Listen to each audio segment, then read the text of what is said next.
شروع اللہ کے نام سے جو بڑا مہربان نہایت رحم والا ہے۔ آئیے چلتے ہیں آج کی کہانی کی جانب۔ انکل ابرار ہمارے پڑوس میں رہتے تھے۔ ان کا ایک ہی بیٹا تھا جو انہیں اپنی تینوں بیٹیوں سے زیادہ پیارا تھا۔ وہ اچھے عہدے پر کام کر رہے تھے مگر تنخواہ بس اتنی تھی کہ صبر شکر سے گزر بسر ہو رہی تھی۔ یہ ایسا محکمہ تھا کہ جہاں رشوت کا کوئی کام نہ تھا۔ 4 بچوں کے اخراجات اور دیگر ضروریات پوری کر لینے کے بعد مہینے کے آخری چند دن تنگی میں ضرور گزرتے تھے، لیکن اس کمی کو انکل اوور ٹائم کر کے پورا کر لیا کرتے تھے۔ وہ بہت دیانت دار اور اپنے بچوں کا خیال رکھنے والے تھے۔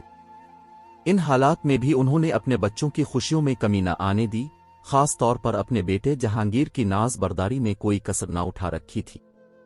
وقت گزرتا رہا، یہاں تک کہ ابرار صاحب کی بچیوں کی شادیاں ہو گئیں اور جہانگیر نے بھی FSC میں اتنے اچھے نمبر لے لیے کہ اسے یونیورسٹی میں داخلہ مل گیا۔ جن دنوں وہ یونیورسٹی میں پڑھ رہا تھا، انکل شام کو ایک پرائیویٹ دفتر میں کسی کو بتائے بغیر کام کرتے تھے کیونکہ بیٹے کی پڑھائی کے لیے ان کو رقم درکار تھی۔ اس شب اور روز محنت سے وہ بیمار ہو گئے، لیکن بچوں کو انہوں نے اپنی تکلیف کا احساس بھی نہ ہونے دیا۔ جب جہانگیر نے انجینئرنگ پاس کر لی تو والدین خوشی سے پھولے نہیں سماتے تھے۔ ان کو اپنے خوابوں کی تعبیر پوری ہوتی نظر آ رہی تھی۔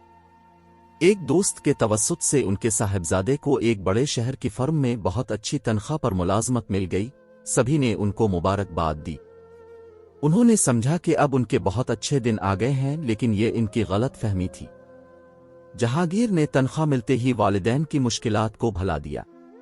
وہ اپنی تنخواہ خود رکھتا، جب ملنے آتا الٹا والدین سے رقم مانگ لیتا۔ یہ بیچارے ادھار کر کے بھی اسے رقم دے دیا کرتے۔ پھر جب بہنوں نے احساس دلایا تو وہ والدین کو خرچہ دینے لگا۔ پہلے وہ 1 ماہ میں 2 بار گھر آتا، 1 دن رہ کر چلا جاتا۔ اب مہینوں بعد آنے لگا، جس پر اس کے والدین بے حد فکر مند رہنے لگے۔ تب آخر کار سب نے کہا کہ اس کی شادی کر دی۔ اکیلا پردیس میں رہتا ہے اور تنخواہ بھی کافی ہے، کہیں غلط راستے پر نہ لگ جائے۔ جہانگیر کافی خوبصورت نوجوان تھا۔ ماں کو اس کی دلہن تلاش کرنے میں دن لگ گئے۔ وہ چاہتی تھی کہ جیسا بیٹا خوبصورت ہے دلہن بھی ویسی ہی ہو۔ ایسا آسان نہ تھا۔ کئی لڑکیاں دیکھی، کہیں لڑکی کا رنگ سانولا ہوتا، کہیں قد کی چھوٹی ہوتی، تو کہیں لڑکی پڑھی لکھی نہ ہوتی۔ آخر جہانگیر کی چچی نے اس سے کہا، بیٹا اب ماں کی پسند کو رہنے دے۔ اس نے شہر کھنگال ڈالا ہے اور 10 لڑکیاں دیکھ لی ہیں۔ اگر اسی طرح ناز نخرے کرتی رہی تو تم عمر بھر اکیلے ہی رہ جاؤ گے اور تمہاری ماں کو کوئی لڑکی پسند نہیں آئے گی۔ دراصل یہ تمہاری شادی ہی نہیں کرانا چاہتی۔ چچی جان پھر اب ہی میرے لیے کوئی لڑکی دیکھیے، ورنہ میں کسی شہری لڑکی کو پسند کر کے خود ہی شادی کر لوں گا۔ ہاں بیٹے، یہی تو میں بھی کہنا چاہتی ہوں کہ ماں کی پسند کو اب رہنے دے اور یہ فرائض مجھ کو سونپ دے۔ میں 1 ہفتہ میں ہی تیرے لیے چاند سی دلہن ڈھونڈ لوں گی جو پڑھی لکھی، خوشحال گھرانے کی قبول صورت ہو۔ ڈرو مت، میں کوئی ان پڑھ لڑکی نہ لاؤے گی۔ یہ بھی تکبر کے الفاظ تھے، تاہم جہانگیر نے چچی پر بھروسہ کر لیا اور ماں سے کہہ دیا کہ اب آپ کو میرے لیے لڑکی ڈھونڈنے کی ضرورت نہیں، اب زحمت نہیں کریں، چچی میرا رشتہ کرائیں گی۔ ماں اپنا سا منہ لے کر خاموش ہو بیٹھی اور چچی نے رشتہ تلاش کرنے کی مہم سر کرنا شروع کر دی۔ انہوں نے 15 دنوں میں رشتہ تلاش کر لیا۔ لڑکی کا نام زارا تھا اور وہ ایک کالج میں لیکچرار تھی۔ جہانگیر کے والدین لڑکی دیکھنے لاہور گئے، جبکہ وہ ملتان کے قریب ایک شہر مظفر گڑھ میں رہتے تھے۔ زارا کو دیکھا تو دمساد کر رہ گئے۔ وہ نہ صرف عمر میں زیادہ تھی بلکہ سخت مزاج بھی نظر آ رہی تھی۔ ان لوگوں نے دور سے آئے مہمانوں کی کچھ زیادہ آؤ بھگت بھی نہ کی۔ انکل ابرار اور ان کی بیوی بد دل ہو گئے، ان کو زارا ایک آنکھ نہ بھائی۔ جہانگیر کے دل میں والدین کی طرف سے غلط فہمی پیدا ہو چکی تھی کہ میرے والدین کمائی کھانے کی خاطر میری شادی نہیں کر رہے۔ جب ماں نے زارا کے عیب گنوائے تو اس نے کہا، ماں تم اور کہاں سے لاؤ گی؟ ہر لڑکی میں آپ کو عیب نظر آتے ہیں۔ آپ میری شادی ہی نہیں کرانا چاہتے۔ اب میں شادی کروں گا تو چچی کے کہنے سے ہی کروں گا، بس اب سے بات ختم۔ والدین نے لاکھ سمجھایا کہ لڑکی قبول صورت ہے، ہم کو اعتراض نہیں، مگر وہ عمر میں تم سے کم از کم 6 برس بڑی ہے، اس بات کو بھی نظر انداز کرتے ہیں، لیکن ان لوگوں میں مہمانداری کا شعور نہیں۔ بات کرنے کی تمیز نہیں، اور لڑکی نے تو ایسے سخت لہجے میں بات کی، لڑکیاں ایسی تو نہیں ہوتی، یہ میں اس کے عیب تم کو نہیں گنوار ہی بلکہ سمجھا رہی ہوں۔ ماں وہ لیکچرار ہے، پڑھی لکھی ہے، اچھا خاصا کما رہی ہے، وہ محکمہ تعلیم میں ہے، تو اس کو بات چیت کی تمیز کیوں کرنا ہوگی؟ بس رہنے دیجئے، میں آپ لوگوں کی نیت کو سمجھ گیا ہوں۔ آپ کو خدمت کرنے والی نوکرانی جیسی لڑکی چاہیے۔ مجھے بھی ضد ہو گئی ہے، اب میں شادی کروں گا تو زارا سے ہی کروں گا۔ اب خوش ہوں یا ناخوش مجھے پرواہ نہیں، غرض کے جہانگیر نے اس رشتے کو آخری سمجھ لیا۔ ماں کے خلوص پر تو شک کیا لیکن چچی کی نیت کو نہ سمجھا۔ بے شک آنٹی سے بھی غفلت ہوئی کہ خوب سے خوب تر کی تلاش میں کچھ زیادہ ہی وقت برباد کر دیا۔ جب جہانگیر زارا سے شادی پر اس قدر مصر ہوا کہ ماں باپ سے جھگڑنے لگا تو انہوں نے اپنے لاڈلے بیٹے کے روبرو ہتھیار ڈال دیے اور شادی کی اجازت دے دی۔ لڑکی کی ماں تو بہت خوش تھی کہ ان کی لاٹری نکل آئی تھی، اتنا خوبصورت اور چھوٹی عمر کا داماد مل رہا تھا، وہ بھی ایک مشہور کمپنی میں انجینئر تھا، خوب بھاری تنخواہ لے رہا تھا۔ زارا 2 بہنیں تھیں اور ان کے 3 بھائی تھے۔ بڑی بہن کی شادی ہو چکی تھی، اب یہ ان کی آخری لڑکی تھی۔ وہ زیادہ امیر نہ تھے مگر امیروں میں رشتہ کرنے کا بہت ارمان رکھتے تھے۔ انکل ابرار نے عمر بھر کفایت شیاری سے زندگی گزاری تھی مگر اپنی جائیداد فروخت نہ کی کہ بچوں کے کام آئے گی، فروخت کر دی تو پھر یہ مکان نہ بنا سکیں گے۔ ان کے 4 بچے تھے اور 4 ہی مکان ان کے والد کی طرف سے ان کو ملے تھے۔ ان کا تھوڑا تھوڑا کرایہ وہ لیتے تھے اور اپنے ضرورت مند رشتہ داروں کو کرائے پر بٹھا رکھا تھا کہ وہ کم از کم قبضہ تو نہیں کریں گے۔ بہرحال انکل اور آنٹی بیٹے کی خوشی کی خاطر بہو کو خوش خوش بیاں کر لے آئے، انہوں نے کوئی جہیز دیا اور نہ انہوں نے ہی کوئی مطالبہ کیا۔ زارا نے آتے ہی سسرال میں ہر کسی کو نیچی نظر سے دیکھنا شروع کر دیا۔ بے شک ہر لیکچرار لڑکی ایسی نہیں ہوتی لیکن وہ لیکچرار کیا تھی، گویا ساری دنیا اس کی شاگرد تھی۔ ساس سسر بھی اس کے شاگرد تھے، وہ بڑوں اور بزرگوں کے ساتھ بھی تحکم سے بات کرتی تھی۔ وہ اپنی تنخواہ میں سے 1 پیسہ بھی کسی کو نہ دیتی تھی بلکہ خاوند کی تنخواہ بھی اپنی مٹھی میں رکھتی تھی۔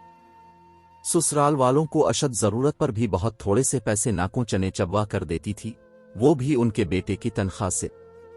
جہانگیر نے ایک روز اپنی ماں اور بہن کو خوب برا بھلا کہا کہ اگر میرے گھر آنا ہے تو اپنے استعمال کی چیزیں ساتھ لایا کرو، میری بیوی کی چیزوں کو ہاتھ لگانے کی ضرورت نہیں ہے، اور بیوی کو کہا کہ اب میری بہن یا والدین آئیں تو تم اپنی چیزوں کو تالے میں بند کر دیا کرو۔ زارا ایسے ہی کرتی، وہ برتنوں تک کو تالے میں بند کر دیتی۔ ماں بیچاری کا دل بہت ہی دکھا، بھلا وہ بیٹے کے گھر پانی کا گلاس بھی نہ اٹھا پائے تو ایسے گھر جانے کی کیا ضرورت۔ اس سلوک سے دل برداشتہ ہو کر آنٹی اور انکل نے بیٹے کے گھر جانے سے توبہ کر لی۔ زارا کا مزاج کچھ اس قسم کا تھا کہ اپنے میکے میں بھی اس کا روب چلتا تھا۔ اس نے بھائی سے کہہ کر میاں کا تبادلہ ملتان کی برانچ میں کروا دیا۔ ایک دن جہانگیر نے کہا کہ مجھے وہ عورتیں پسند نہیں جو اپنے بال کٹوا لیتی ہیں، عورت کو چاہیے کہ وہ برقع پہنے۔ اس نے یہ اس لیے کہا کہ وہ زارا کو فیشن کے بغیر دیکھنا چاہتا تھا۔ زارا نے اس کے بعد بال نہیں کٹوائے اور برقع بھی لے لیا، لیکن اس نے شوہر کی شادی شدہ بہنوں سے بھی ان کے گھر جا کر کہا کہ تم لوگ آئندہ بال نہیں بنو گی اور برقع لوگی۔ جب ان کے شوہروں نے آ کر انکل ابرار اور ان کی بیگم سے شکایت کی کہ اپنے بیٹے سے کہو اپنی ہدایات وہ اپنی بیوی تک رکھے اور ہم کو ہمارے انداز سے رہنے دے، آنٹی نے دامادوں سے کہا کہ وہ بس کہنے کو ہماری بہو ہے، وہ نہ ہم کو ساس سسر کا درجہ دیتی ہے اور نہ ہم سے رابطہ رکھتی ہے، جیسے اپنی نندوں سے رابطہ نہیں رکھنا چاہتی، لہٰذا اب لوگ جہانگیر کی بات کا برا نہ منائے۔ زارا نے اس بات پر ساس سسر سے تعلق ختم کر دیا اور جہانگیر جو ہفتہ میں 1 دن ماں باپ کے پاس آ جاتا تھا، اس سے کہا کہ ہمیں بڑے شہر چل کر رہنا چاہیے تاکہ ہمارے بچے بڑے ہوں تو ان کو اچھی تعلیم کے مواقع ملے۔ اس نے شوہر کو اتنا مجبور کیا کہ اس نے لاہور میں مستقل سکونت اختیار کر لی اور والدین کی طرف آنا جانا ترک کر دیا۔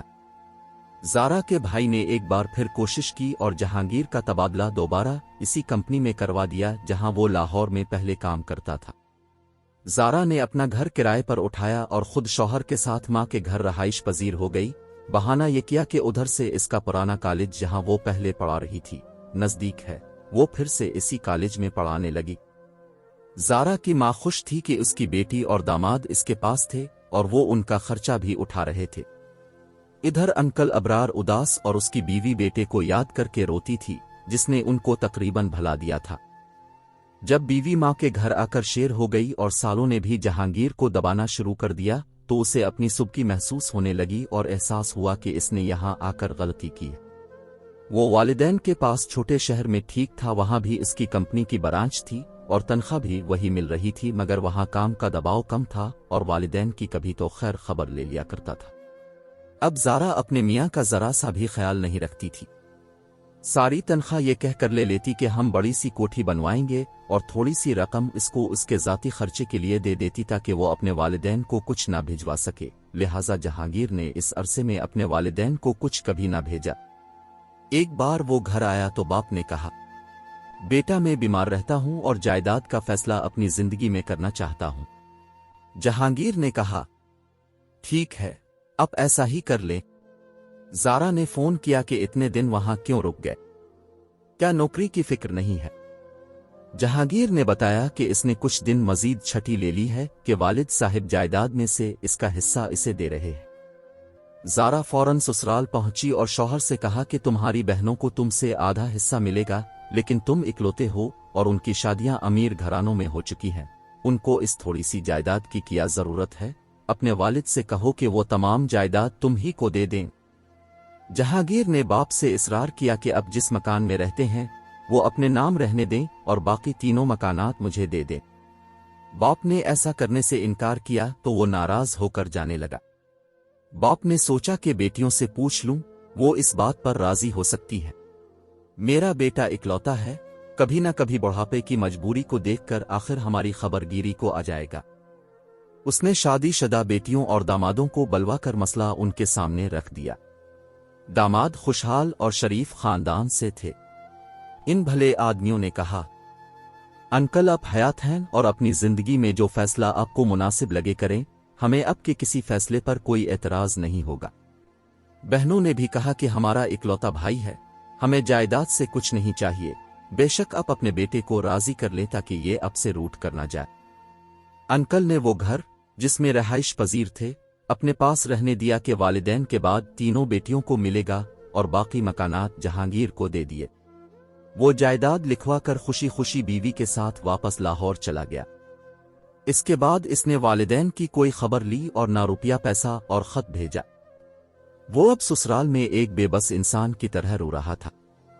اس دوران ان کے 2 بچیاں ہو چکی تھیں۔ بیوی کالج پڑھانے جاتی تھی اور ساس ان کے بچوں کو دیکھتی تھی، لہٰذا زارا کہتی کہ ہم کو بچیوں کی وجہ سے اب یہاں رہنا ہی ہے، ورنہ ان کو کون دیکھے گا۔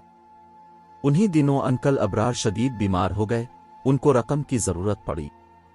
ماں نے بیٹے کو فون کیا اور خط بھی لکھا کہ تمہارے والد بیمار ہیں، کچھ رقم بھجوا دو تاکہ تمہارے والد کو علاج کے لیے لاہور لائیں۔ زارا نے خط کو پڑھ کر پھاڑ دیا اور شوہر کو نہ دکھایا۔ اس دوران بیٹیوں کو باپ کی بیماری کی خبر ہو گئی، وہ اپنے شوہروں کے ہمراہ آ گئیں۔ باپ کو اسپتال لے گئے، علاج کرایا، مگر موت کا وقت مقرر ہے سو وہ وفات پا گئے۔ انہوں نے بھائی کو باپ کی اطلاع کرائی، مگر سالوں نے جہانگیر کو بر وقت مطلع نہ کیا اور وہ باپ کا آخری دیدار بھی نہ کر سکا۔ بعد میں آ کر رویا تو پھر کیا، جو ہستی اس کی دید کو ترستی ہوئی قبر میں چلی گئی، وہ اب واپس نہیں آ سکتی تھی۔ ماں اب اکیلی اور بے سہارا رہ گئی۔ بیٹیاں شادی شدہ تھیں، وہ اپنے گھر چلی گئیں۔ انہوں نے ماں کو ساتھ لے جانا چاہا، مگر آنٹی نے ان کے ساتھ جانے سے انکار کر دیا کہ ان کو بیٹے کے ملنے کی آس تھی۔ بیٹا آیا، ماں کو لے جانا چاہتا تھا، مگر زارا نے کہہ دیا کہ ان کو وہیں رہنے دو، خرچہ بھجوا دیا کرو۔ لاہور لانے کی ضرورت نہیں، ورنہ میں طلاق لے لوں گی اور تمہاری بچیاں بھی تم کو نہیں دوں گی، تم ان کو دیکھنے کو ترس جاؤ گے۔ آنٹی نے جہانگیر کو سمجھایا، بیٹا میرے تو جانے زندگی کے اب کتنے دن رہ گئے ہیں، مگر تم نے ساری زندگی گزارنی ہے، تمہاری بچیوں کو تمہاری ضرورت ہے، تم بیوی کے پاس ہی رہو، مجھ سے ملنے آتے رہنا، میں اپنے گھر میں ہی ٹھیک ہوں، تم میری فکر مت کرو۔ اس طرح انہوں نے بیٹے کو لاہور بھیج دیا اور خود اکیلی رہنے لگے۔ 2-4 بار اس کے بعد جہانگیر ماں کے پاس آیا، بعد میں اس نے آنا بند کر دیا، جبکہ ماں بیچاری تمام دن دروازے کی سمت دیکھتی رہتی تھی۔